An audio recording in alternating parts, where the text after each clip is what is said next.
Welcome to my channel, The English Literature. In this video, we talk about the English literature and its types.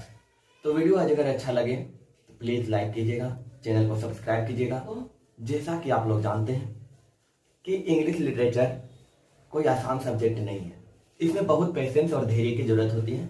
खासकर जब आप semester 1 में हो तो काफ़ी धैर्य का ख्याल रखना पड़ता है। तो चलिए इसी धैर्य के साथ आज के इस टॉपिक को आगे बढ़ाते हैं। सबसे पहले हम जानेंगे इसके प्रकार के बारे में, इंग्लिश लिटरेचर के प्रकार के बारे में।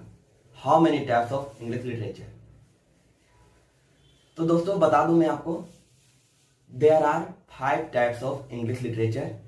इसके 5 प्रकार होते हैं और पांचों प्रकार में सबसे पहला प्रकार है English poetry, the second is English novel, the third is English drama, fourth English short story and fifth English criticism. तो इनके 5 प्रकार होते हैं, पांचों प्रकार का नाम मैंने बता दिया। अब चलिए एक एक करके इसके बारे में अध्ययन करते हैं। सबसे पहले आते हैं पोएट्री के बारे में। पोएट्री क्या है, व्हाट इज पोएट्री। तो दोस्तों पहले मैं हिंदी में समझा देता हूं, फिर प्रयास करूंगा इंग्लिश में डील करने की। इंग्लिश पोएट्री एक कविताओं का समूह है। यह केवल एक सिंगल कविता नहीं है। It is not a single poem but a group of poem is called English poetry. इसमें कई सारे कविताएं मिलकर एक पोएट्री का निर्माण करते हैं।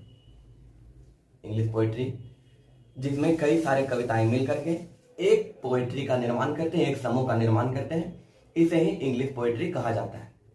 अगर इंग्लिश में लिखा हो तो इंग्लिश पोएट्री, और अगर हिंदी में हो तो केवल पोएट्री या कविताओं का समूह कह सकते हैं। अब बात करते हैं पोएट्री के टाइप्स के बारे में। How many types of poetry. दोस्तों इसके 2 प्रकार होते हैं। There are 2 types of poetry.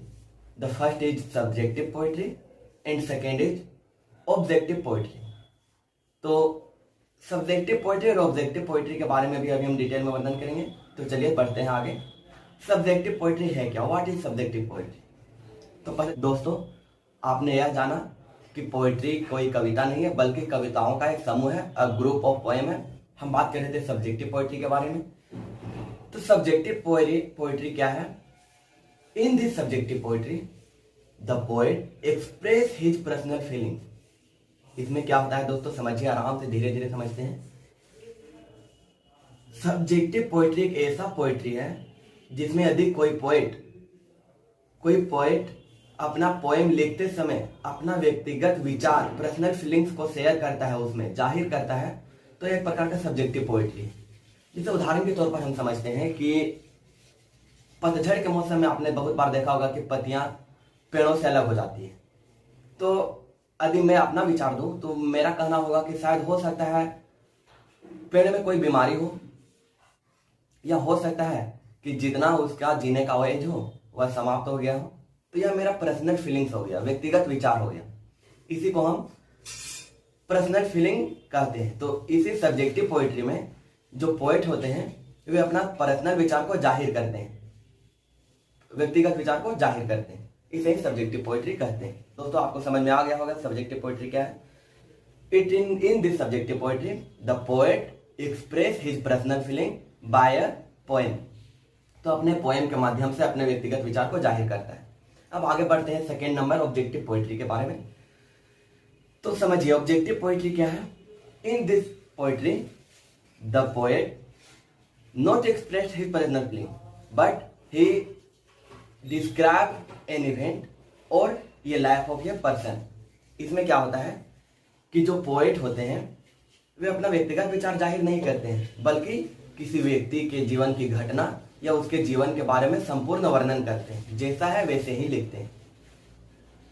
जैसे महाराजा राम और दशरथ जी की कहानी, जिन्होंने जिस पोएट ने लिखी थी, तो उन्होंने अपना व्यक्तिगत विचार नहीं दिया था बल्कि एक जीवनी की परिकल्पना की थी, पोएम के माध्यम से लिखा था।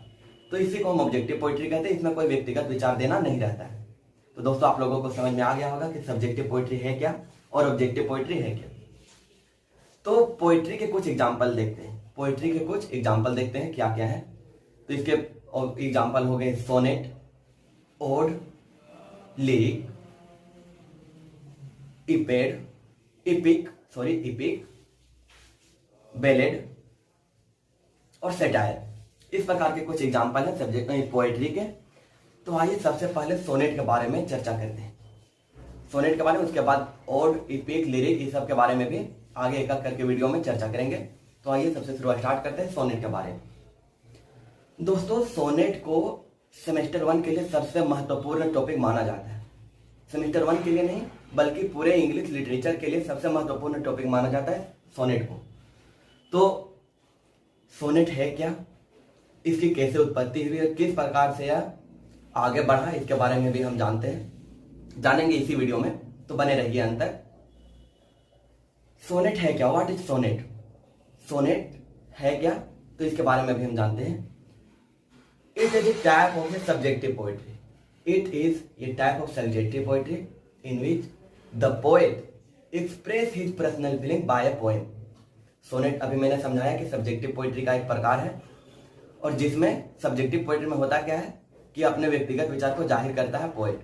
तो सोनेट एक प्रकार का सब्जेक्टिव पोएट्री है जिसमें कविता के माध्यम से पोएट अपना व्यक्तिगत विचार जाहिर करता है। It is written for the first time by Dante, an Italian poet, so it's called the father of Dante. समझिए, सबसे शुरुआत में सोनेट लिखने की उत्पत्ति दांते के द्वारा की गई थी। दांते जो कि एक इटालियन पोएट थे, उन्होंने ही सबसे पहले सोनेट को लिखा।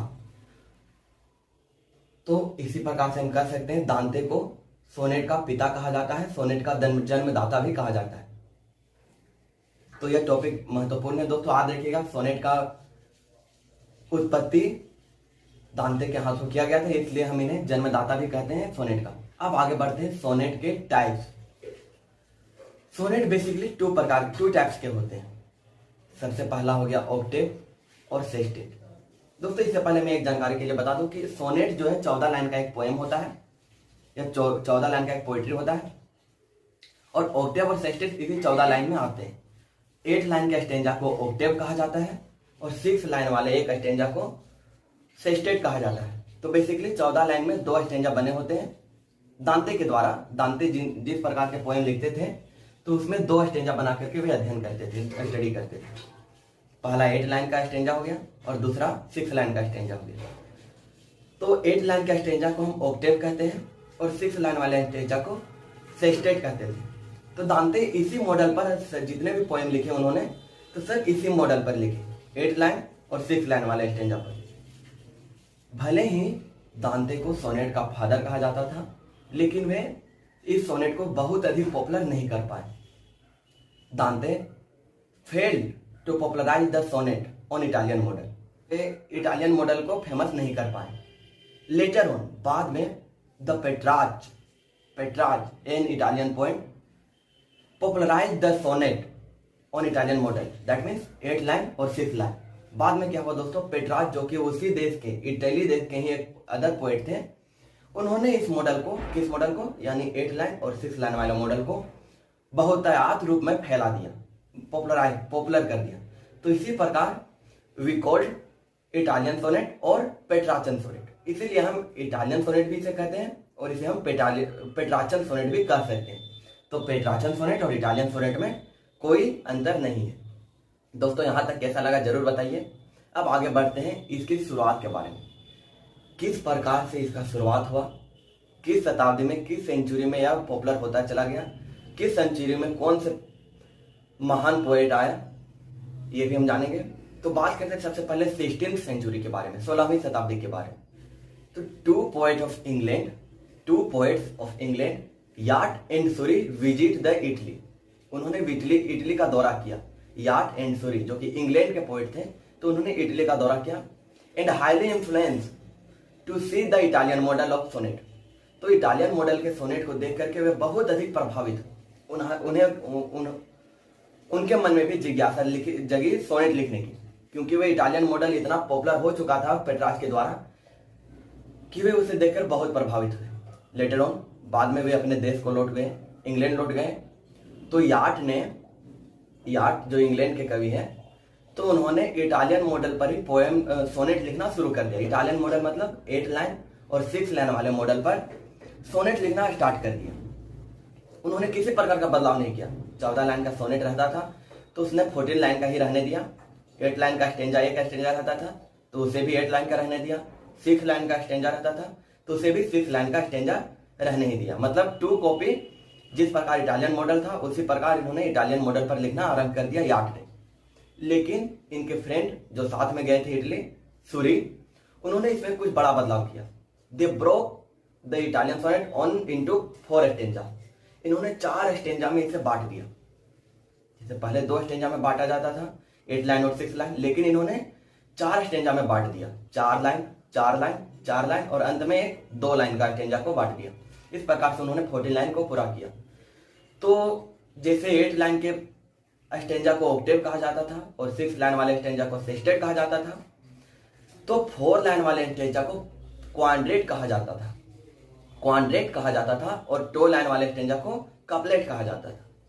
तो इन्होंने 3 क्वाड्रेट और 1 कपलेट का निर्माण किया और इसी प्रकार से उन्होंने स्टडी किया और लिखना सोनेट लिखना शुरू कर दिया।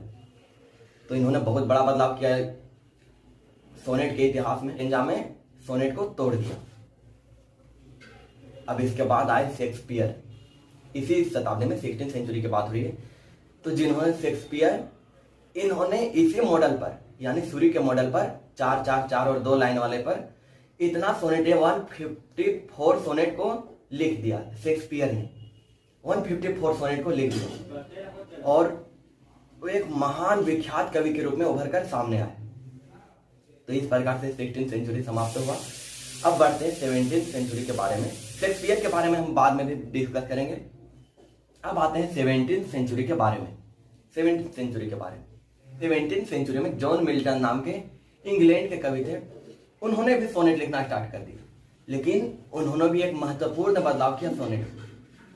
बाकी जहां अधिकतर पोएट इसे स्टेंजा में बांट करके स्टडी करते थे, तो इन्होंने कंटिन्यूअस 14 लाइन का स्टेंजा बना दिया।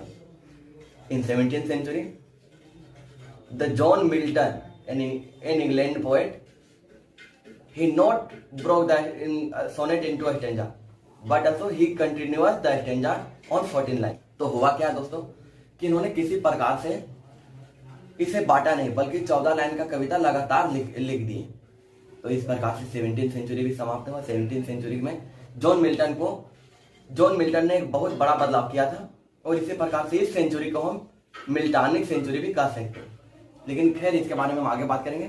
चलिए अब आगे बढ़ते हैं 18th सेंचुरी के बारे में। तो 18th सेंचुरी के बारे में ज्यादा जिक्र नहीं है, क्योंकि इसमें किसी खास पोइट ने ज्यादा कुछ बदलाव नहीं किया था। दोस्तों अब बात करते हैं 19th सेंचुरी के बारे में। और हाँ, 16th सेंचुरी से पहले मैं बता दूं कि एक एडमंड स्पेंसर नाम के भी कवि थे। एडमंड स्पेंसर नाम के एक पोएट थे। उन्होंने भी सूरी के मॉडल पर यानी 4 4 4 2 के मॉडल पर उन्होंने भी पोएम लिखा था। तो यह ध्यान में थोड़ा रख लीजिएगा। अब बात करते हैं 19th सेंचुरी के बारे में। तो हुआ क्या बेसिकली 19th सेंचुरी में कि विलियम नाम के एक पोएट थे। विलियम शेक्सपियर नहीं, विलियम केवल नाम के एक पोएट थे। उन्होंने भी मिल्टानिक मॉडल यानी कंटिन्यूअस 14 लाइन के मॉडल पर लिखना आरंभ कर दिया। 19वीं शताब्दी की बात हो रही है। तो 19वीं शताब्दी में विलियम नाम के एक पोएट, उन्होंने मिल्टानिक मॉडल पर भी सोनेट लिखना शुरू कर दिया। तो इस प्रकार से हम कह सकते हैं कि धीरे धीरे करते हुए सोनेट इंग्लिश लिटरेचर का एक महत्वपूर्ण पार्ट बन गया। तो दोस्तों बताइए आज का यह लेक्चर कैसा रहा। और हाँ, अगर मेरा समझाने का तरीका थोड़ा भी पसंद आया होगा तो प्लीज अपना प्यार बरसाना मत भूलना। तो मिलते हैं नेक्स्ट वीडियो में, तब तक के लिए जय हिंद।